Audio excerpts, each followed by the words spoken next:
And someone might ask, okay, I understand the right question now. How can I, as a SOLIDWORKS user, use the 3D Experience platform? Great question. And to answer it properly, we need to look at the options available today for SOLIDWORKS users.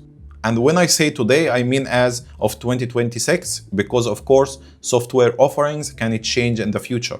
But currently, if you are a SOLIDWORKS user or a company planning to buy SOLIDWORKS, you need to understand that you don't have only one boss anymore. In the past, many companies used to think about SOLIDWORKS in one simple way. Buy a license, install SOLIDWORKS on a workstation, and start working. That was mainly the traditional desktop path. This is the SOLIDWORKS many users already know, installed locally on Windows. The second path is desktop SOLIDWORKS connected to the cloud.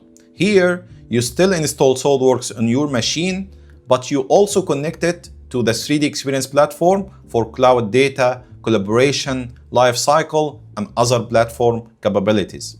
And the third path is full browser-based design. Here, you don't install traditional SOLIDWORKS desktop, you use browser-based design tools like, for example, XDesign and related platform apps.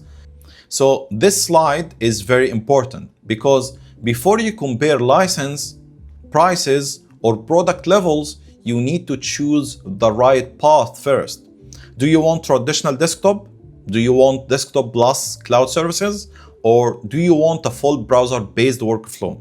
Once you choose the path that fits your company and your workflow, the rest of the decision becomes much easier.